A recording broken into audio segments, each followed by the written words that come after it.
Good afternoon, folks. How are you doing? Today is the 21st day of December 2023. It is roughly 2:54 Eastern Time down here in Tampa, Florida. It's a nice day outside. Beautiful day down here. I hope you guys are having a very nice Christmas holiday. Taking some time off, enjoying time with the family and the kids, exchanging gifts, all that Yuletide stuff we do. I used to like Christmas a lot when I was younger. Of course, when we get young, everybody likes Christmas, but I liked it. Hope you have a good new year coming up. I wish you all the best. I wish you all the best luck in the new coming year. We're all going to fucking need it. How you doing? We're going to talk today about Argentina. We're going to talk today about Milei. I think that's how you pronounce his last name. Javier Milei. And that neoliberal rat fuck. We're going to talk about the article that I wrote, and we're going to talk about, there's this interesting guy who came out with a short 3-minute video I'm going to show you. It all ties in together because the stuff that's going on that Milei is doing that you'll see in a second from my first article is exactly what he's talking about. And he's talking about this billionaires revolution. Now, I mentioned on my post about it, I put up the 3-minute clip from him, and I mentioned on it that he talked about, this billionaires revolution's been going on for decades, he says. Well, I'll tell you exactly where it started. It started in 1971. 1971 is when the Lewis Powell Memo came out, when he wrote the Lewis Powell Memo, 1971, to the U.S. Chamber of Commerce, saying, we've got to defend our system of free market American enterprise. And at the same time, the same year, the World Economic Forum was created. It was created first under a different name. Klaus Schwab was still in charge of it, or put in charge of it. It's basically a think tank. And if you go back and look, a lot of these think tanks, these pro-business think tanks, they got their start in 1971 or 72 or 73, right there in at that time. The Lewis Powell Memo was a call to action for American businesses. Remember, the business plot of America, or the business plot of 1934, this is not the first time that we've seen this threat rise up. The American Liberty League, back in the day in 1934, put together this plan to overthrow the elected government of the United States and replace him with a dictator who would install very business-friendly policies. That's exactly what's happening in Argentina, and I'm going to show you that. But that was 1934. They were caught and they were threatened because Smedley Butler turned them in, and they were threatened. They were told, listen, you're going to help us, you're going to not get in the way of the New Deal program, we're going to let this go through, or we're going to arrest you for treason. I don't care how rich the family is, I don't care how big the company is, that's what we're going to do. So that's what happened. And they were quiet for quite a long time. And of course, World War II came along. It was very profitable for them. They were already in the process of backing this certain party in Germany that came to power, promising the rise of the Third Reich.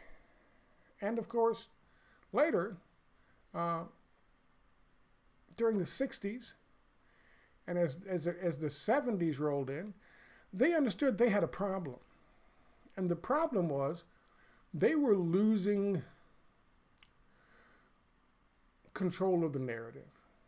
The American people were losing the plot.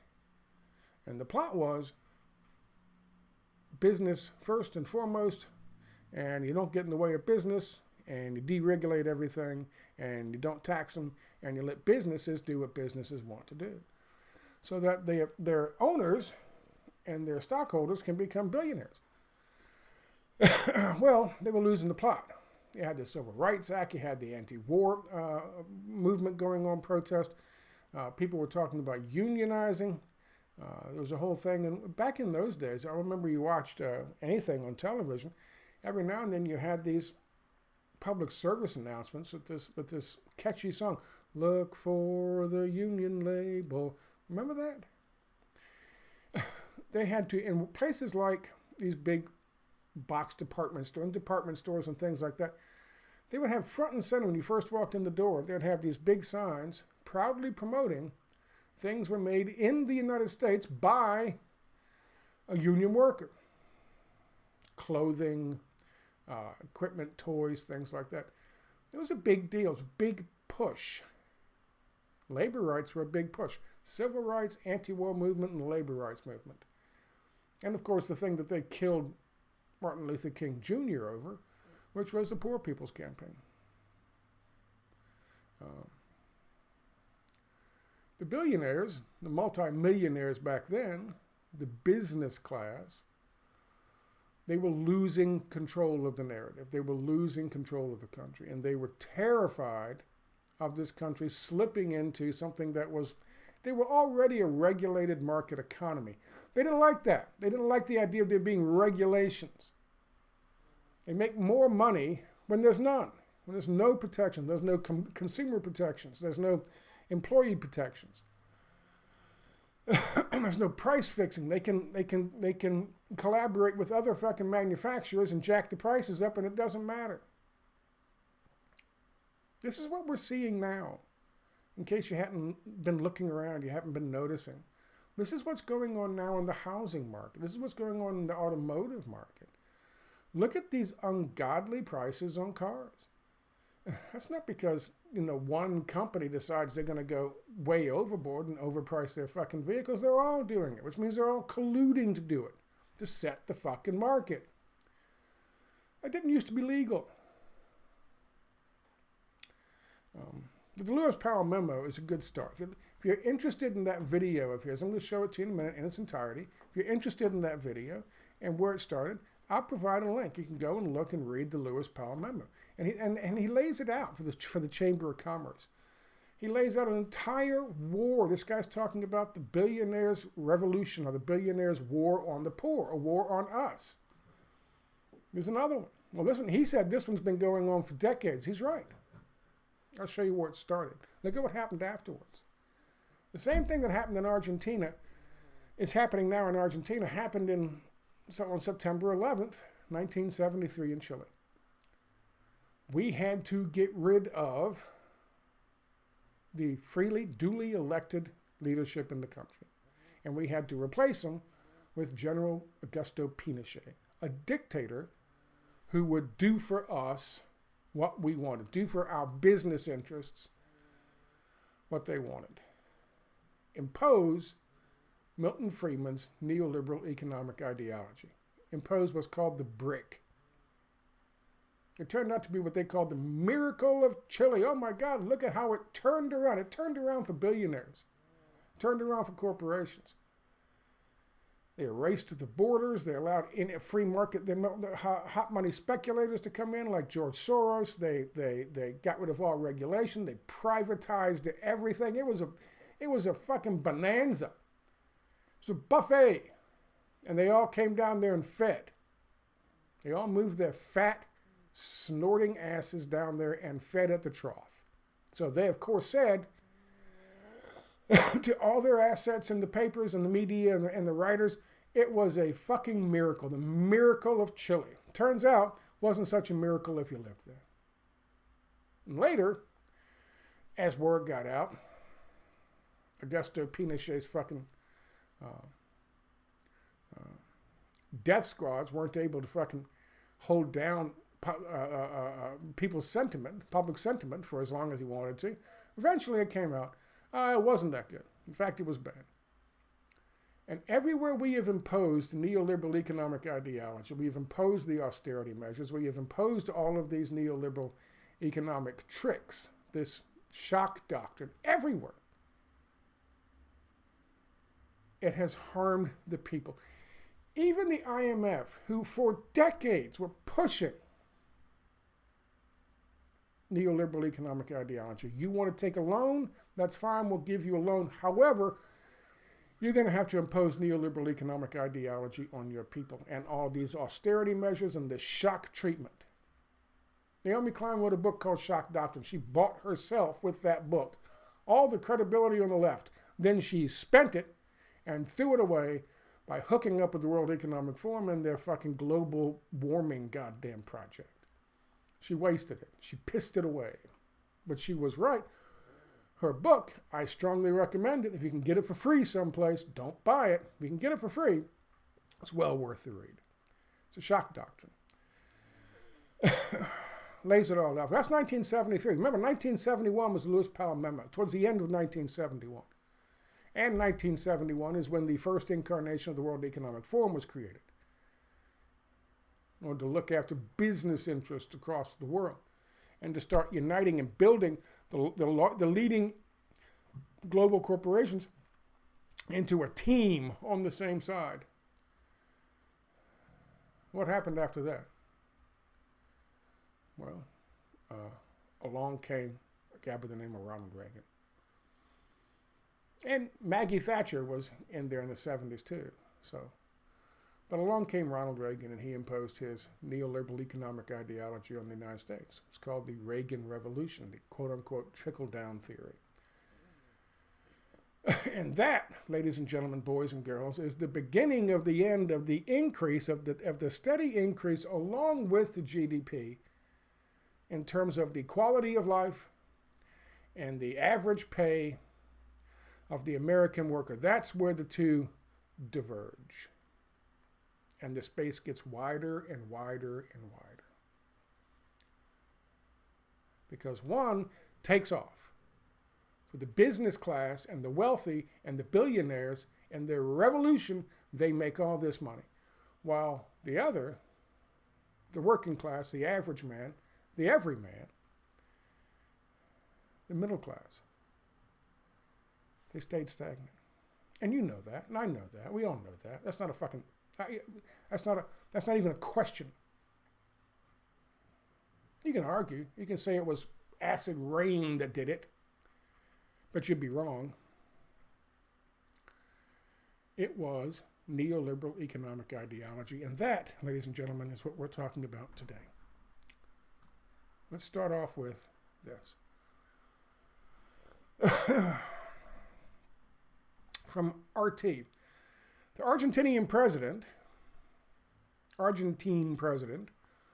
warns of worse times ahead. In his first speech as Argentina's president, Javier Milei gave his supporters some sobering news, warning that the country's economic crisis will get worse before recovery can begin because his predecessors left behind such a nation mired in hyperinflation and fiscal shambles. A self-described anarcho-capitalist warned that after a century of leftist rule, evil leftists, it won't be easy to turn around Argentina's wrecked economy. Austerity measures, including drastic cuts to government spending. Remember, when you see things like austerity measures, you hear things like that as I'm going through all this. You're going to hear that again in a few seconds. Austerity measures, including drastic cuts to government spending, will need to be employed immediately, which will result in even tougher economic conditions in the short term, he said. But don't worry. It'll all turn around for you. Today, it's the start of a new era for Argentina, Milei said on Sunday in his inaugural address at Buenos Aires. Today, we close a long and sad history of decadence and decline, and we take the road of reconstruction of our country. There is no alternative to a shock adjustment. And that, boys and girls, is the shock doctrine. That is the economic brick. That is the shock economics. That is what the shock doctrine was talking about. Milton Friedman economic ideology, neoliberal economic ideology. He says there just is no money. The new president campaigned on pledges to fight corruption, eliminate the country's central bank, and replace Argentina's volatile currency with the U.S. dollar. He's going to get paid a lot of money for that. These voters had given him a mandate for change that has no turning back. Now, I did an article here this morning. I wrote this. I'm not going to read the entire thing for you. Like I did yesterday with an article that I wrote. You can read, you can do it yourself. But I am going to hit a couple of these for you. This is pure Milton Friedman neoliberal economic brick stuff being slammed on the people of Argentina. These are the first 29 of his 300 royal dictates. The economic brick. This is the same shit. Let me tell you something. This has never worked. This has never worked. It didn't work in Chile. It didn't work in any country that has ever been fucking imposed. It didn't work with the Asian tigers. The Asian tigers, everyone talked about the Asian tigers. Oh my God, that's going to prove that this model, this economic fucking model, this Milton Friedman, Frederick von Hayek fucking neoliberal model, it will work and it will save all these countries and it'll lift them up out of poverty. And instead it does the exact opposite. As I was telling you before, the IMF, who imposed this shit on other people, on countries, to get the fucking loans, we place sanctions on them and restrictions on them, and then we commit economic terrorism in the country, so they have to take out the loans. They take out the loans, but to take out the loans, you've got to sign on the dotted line. And when you do that, you impose this shit on them. Even the IMF, you can look this up yourself. The IMF came out 2016, maybe even earlier than that. I wrote about it back on my website, so I still had a website. The other one, the American Everyman website. Even the IMF admitted, finally, that neoliberal economic ideology does not work, and in fact, it does the exact opposite of what it's intended to do. However, I took exception with that. Because it's intended to do exactly what it does. These are economists, they're not stupid people. They can look at what happened in fucking Russia when drunko Boris Yeltsin was finally removed from fucking office. And who did they bring in? Who did the people in Russia bring in to replace drunko Boris Yeltsin? A guy who was busy imposing neoliberal economic ideology like it was going out of style. And a guy who now pretends to be on our side, Jeffrey Sachs. He was the one who went over there from fucking whatever fucking neoliberal school he came from. I think it was Yale or Harvard. It might have been Harvard. It wasn't Chicago school, but it was one of them. It might have been Harvard. He's the one who came over there and imposed this shit. Him and a crony, like the Chicago boys did in Chile in 1973. What did the people do? They were so fucking fed up with it, they got rid of drunko Yeltsin, and they brought back in the communist. They would rather go back to communism than live under the savage capitalist system of the neoliberal free market ideology. That's a fact. It has never worked. The Asian tigers collapsed while they were running around screeching about how wonderful the system is and we've got to do this to the entire West. It collapsed. And what do you think the World Economic Forum and all 2,000 of those CEOs from the leading corporations in the world are going to do once they finally get control with their great reset? They're going to impose neoliberal economic ideology on the entire Western world. And there will be no alternative, and you will have no discussions. And all decisions will come down from some mahogany boardroom someplace. That is what they're doing. And that is what's happening in Argentina. And here's a list of them. All of these fucking laws, all of these protections, you can go through and look at every single one of them. The privatization, and repeal the regulations that prevent privatization of public companies. He is just like a dictator taking these things off under executive decree. This is what he looks like. This is him. Go read this. It's a good article. There he is. Yeah, I did the eyes. Yes, I did the eyes. But look at him. He's a fucking commentator, TV guy. He created the Ministry of Human Capital or some shit.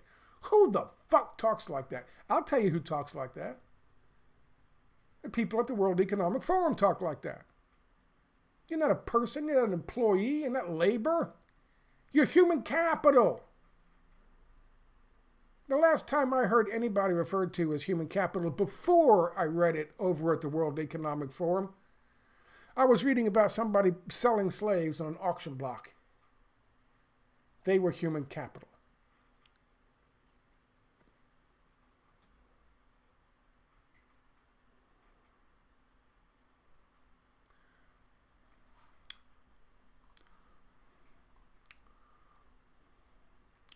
Here is a Frederick von Hayek and Milton Friedman are the founding fathers of neoliberal economics.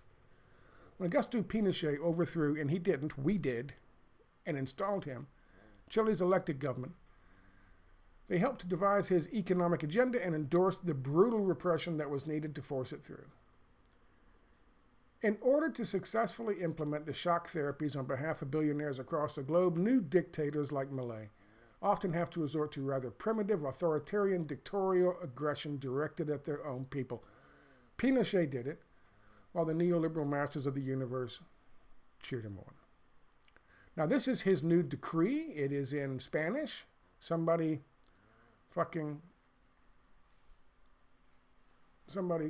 translated the 12 lines for us.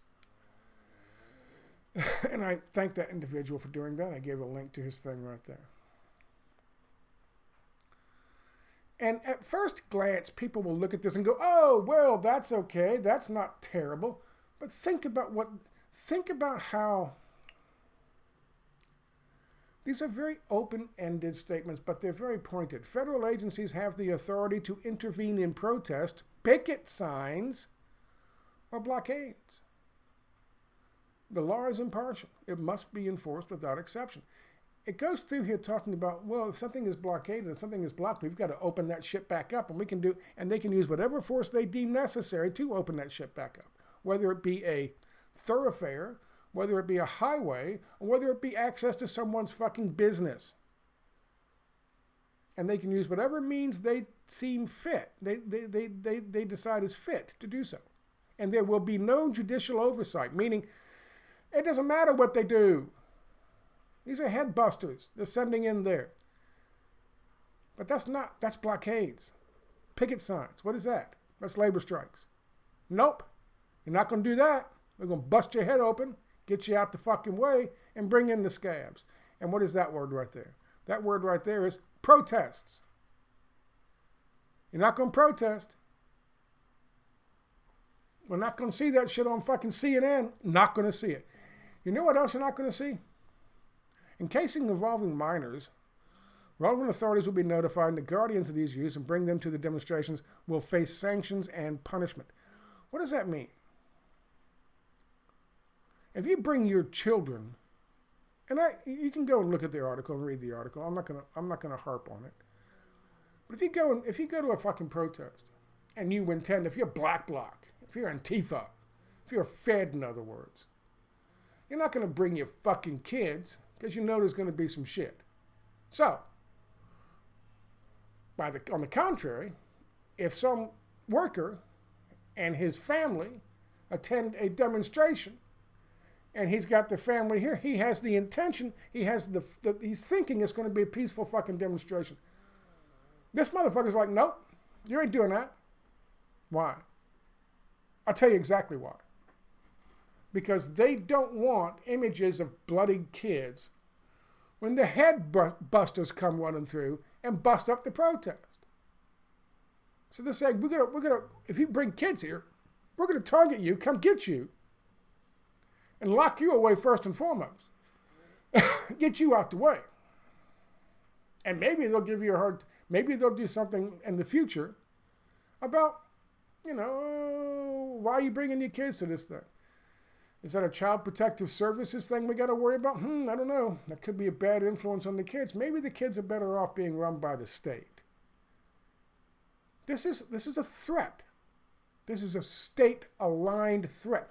All of these folks who are anarcho-capitalists, who are libertarians, I get it. You want something different, but someone sold you a bill of goods. They said, oh my God, look at this. This is awful. This is what the evil state is doing. And the state uses violence. And you're like, oh, we hate violence. We don't use state violence. This guy is imposing state violence, threatening state violence against their freedom of speech in Argentina. And people still, on the libertarian side, on the anarcho-capitalist side, they are still in favor of him because they think he's doing some revolutionary act. He is. It's a billionaire's revolution. He is handing over control of the country to the fucking corporate masters. They're privatizing everything. When you privatize state fucking industries and agencies, what are you doing? Someone's going to make money off of that. And it's not going to be you and me. It's a billionaire.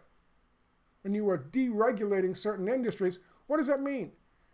That means they don't give a fuck if they pollute the goddamn neighborhood. If there's a plant that happens to be upstream from where you get your water, it don't matter. Fuck you. Let them pollute it.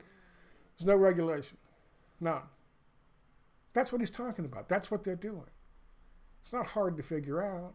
This is a billionaire's revolution, and this is the roadmap in Argentina that this guy is following comes straight from Pinochet. It comes straight from Yeltsin. It comes straight from the Asian tigers and any number of countries in between where it has always failed. It has done what it was supposed to do. It has made people money. In Ukraine, there are fucking oligarchs. They impose this shit. In China, back in the day, when China was neoliberalized, there are Chinese fucking oligarchs who make a lot of fucking money. And then along came a different revolution. And now they are a regulated market economy. That's evil. That's evil. We're going to call that communism or socialism or something. But they are a regulated market economy. What this guy is doing is just flat out, he's a sellout. And he's not even a politician. He's just someone they fucking slapped up there. He's a performer. According to this list, they're telling folks that federal headbusters will intervene anywhere they damn well see fit. At a protest at a government agency or a strike at a local business. He's saying there'll be no legal federal oversight involving courts in any way, shape, or form, so the thug brigades can get away with whatever they do. No judicial oversight. That's what he said. They have a duty to clear a path, no matter what. No questions, no debate, no recourse. The provision of minimum necessary force is an interesting one. Quote, minimum force required to fix the situation leaves a lot of room for interpretation. The promise to identify instigators and organizers is chilling. There will be a price to pay. And how exactly are they going to go about identifying those leaders and organizers? Torture. They've seen this has been done so many times. It was done in Argentina. They'll steal any vehicles that are used in these fucking protests to block traffic. So don't even think about a truckers' protest. They will just take them. And that'll be it. And of course, there will be lasting effects of attending any protest in the state. And that the state, and I thought these guys hated Big Brother, but apparently they love him, will force people to pay for headbusters and anything else they can think of while simultaneously putting them on blacklists that will keep them from getting jobs or renting homes in the future. That's what they say right here. And people go, oh, well, that seems reasonable. We're going to put you on lists. You're going to be put on a list. A registry will be created for organizations that participate in these types of actions, including political parties. And you will be fucking removed. It's unfortunate that so many on the alternative right seem to have been conned into supporting the very same ideology imposed by the World Bank, International Monetary Fund, and the one-party system of American billionaire servants in D.C. But that's how indoctrination works, I suppose. If you're not careful, The billionaires will have you hating the people who are being oppressed and loving the people who are oppressing them. That's Malcolm X. I added the billionaires.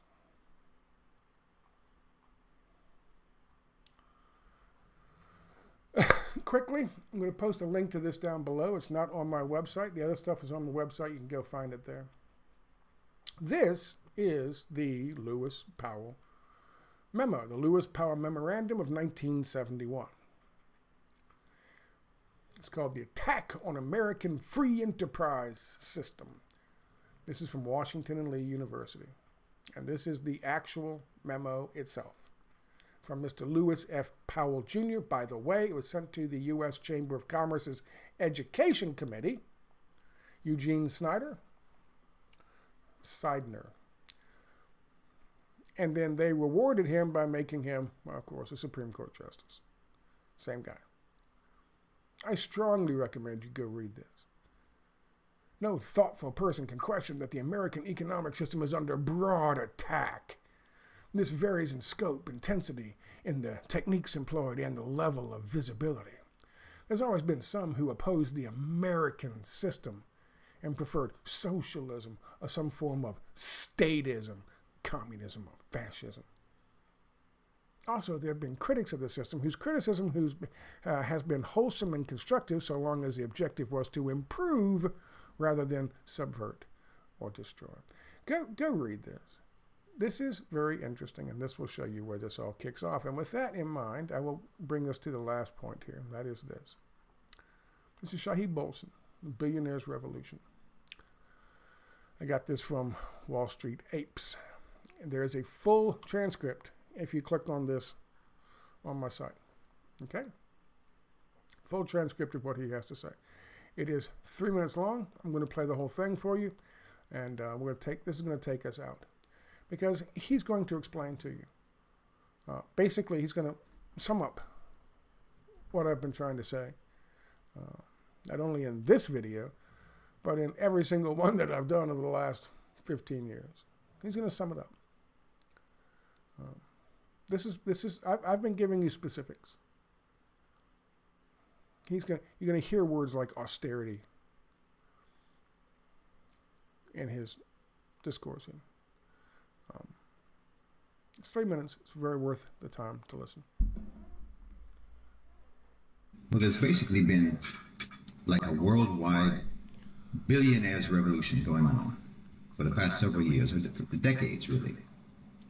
They've taken a very methodical, gradual approach, but overall, a constant advancement that has broken down nearly all resistance, and step by step, they have overthrown the former systems of authority that we have always known in the world.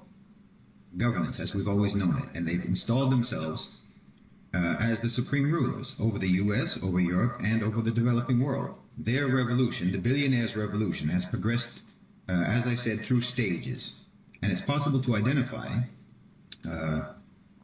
many of the key victories that helped them achieve what they've achieved and enabled them to reach the point at which they are today.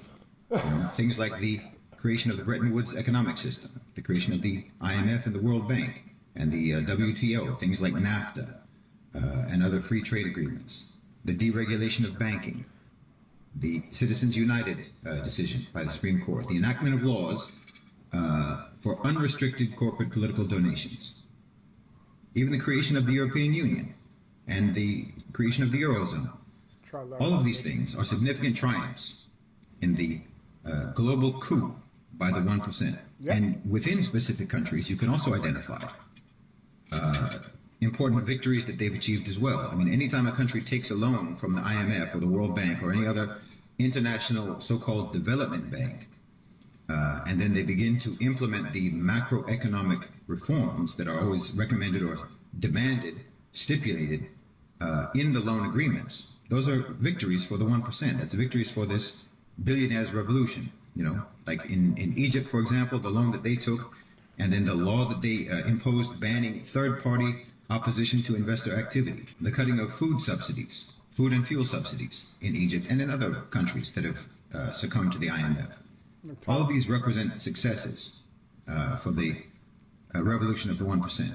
I think it's vital for us to understand that what is happening is a revolution against state sovereignty and political authority. And that this project of the 1%, if you want to call it that, the owners and controllers of global financialized capital, this project moves forward by means of key events. It's not something that's inevitable. It's not some sort of natural disaster that cannot be anticipated, resisted, or thwarted. Certain things have happened which have allowed it to triumph, and certain things are still being pursued, and we can do something about those things. We can anticipate those things. We can respond to those things preemptively. We have to recognize this so that we can identify any upcoming events or plans, steps that they're going to want to take that will consolidate their power and compound our subjugation. Once we identify these things, then we can organize ourselves and adopt a strategy that will turn those events in our favor, because they are turning points. They will either be victories for them or victories for us, depending on what we do about it. Now I'm going to give you an example of one. And you can find this on my website.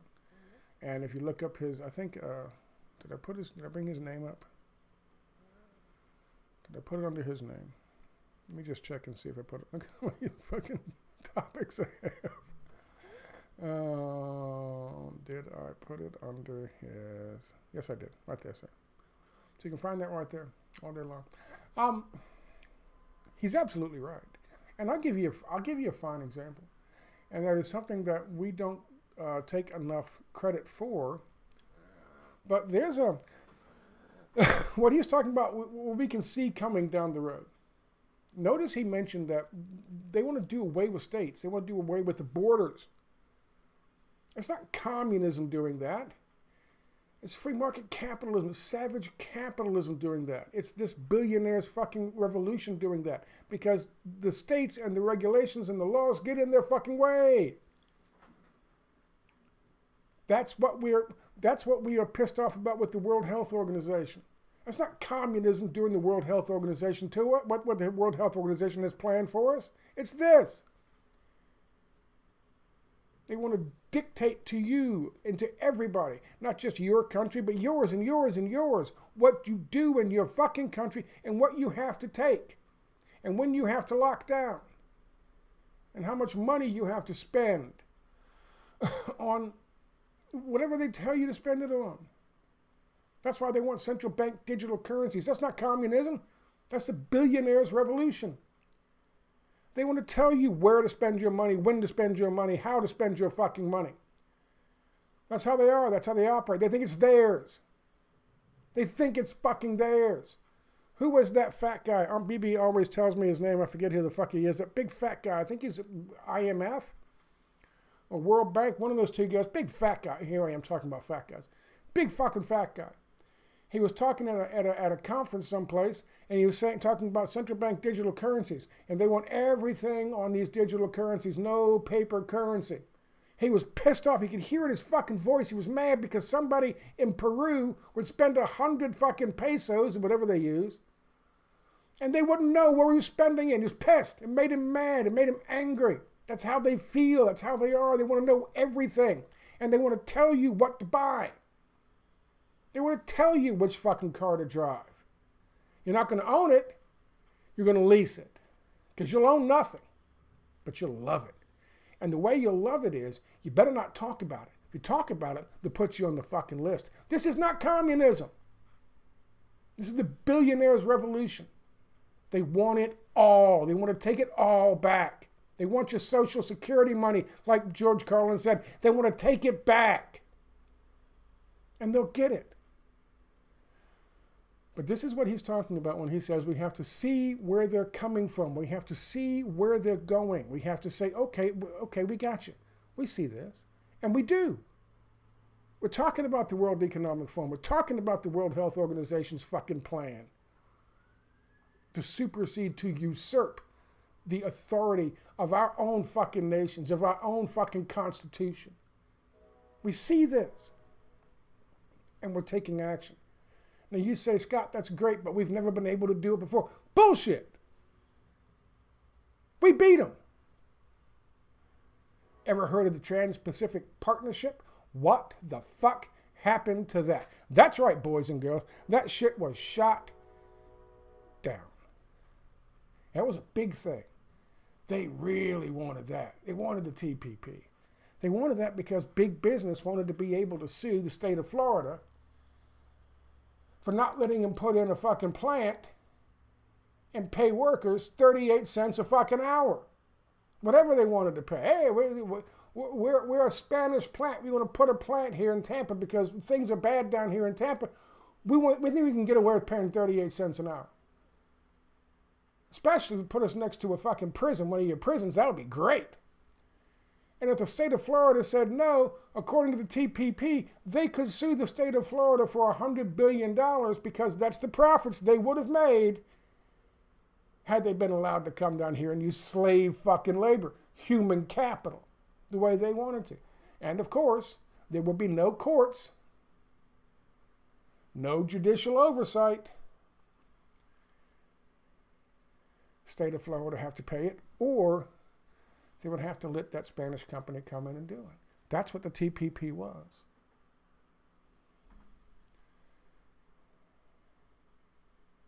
That's the war in a nutshell. He hits it, the nail right on the fucking head. That is absolutely 100% the war we are up against. It's been a war. It's been going on for quite some time. You could argue with this video where I said it started. It probably started in the middle of the 1850s and 1860s. If you really want to get back into it. But I go back as I'm not a fucking historian. I'm a former carpenter and a goddamn draftsman. All right? But I know a little bit about this stuff. And I know this incarnation of it may have started in 1934 with the business plot. If it wasn't for the courage of the greatest Marine general that ever lived, Smedley Butler, we might be living in a very, very different country. We would be living in a very, very different country. The exact same country they want to take us to now. They tried the coup in 1934. That didn't work. So they decided through incrementalism they'll try to get there. They tried to get Nixon to impose neoliberal economic ideology on the people of this country back in 1972. He said, fuck you. We're all Keynesians now. Not doing it. Not under my watch. But I'll tell you what I'll do. I'll give you Chile. And that's what they did in 1973. September 11th, 1973. He's right. There are certain milestones and markers along the way that allowed for this. And he didn't list all of them. There are a couple more us conspiracy theorists understand that he may or may not. But anyway, it's a very good video to watch. I recommend that you take a look at the 1971 Lewis Powell memo and understand it for what it is. Look, Malcolm X was right. You got to be real careful. They'll have you loving the oppressor and hating the oppressed and blaming the oppressed for what the oppressor is doing to you. That is exactly what they're doing. You think that you are promoting a revolutionary idea to change the system because the system is fucked up right now. But you would be shocked to learn how many free marketeers on the left, in the Democratic Leadership Council or the New Dems or the Blue Dog Dems or Hillary Clinton and Bill Clinton and Nancy Pelosi and Barack Obama and Michelle Obama. You'd be shocked to understand they're in the same boat. They believe in the same fucking system. And they have imposed that fucking system on other countries for decades. And now they're trying to impose it here. It's a warning. It's like the guy said, you got to look at what they're doing, understand what they're doing, and call them out for it. That's how the TPP was stopped. And this will be stopped too. Have a good Christmas.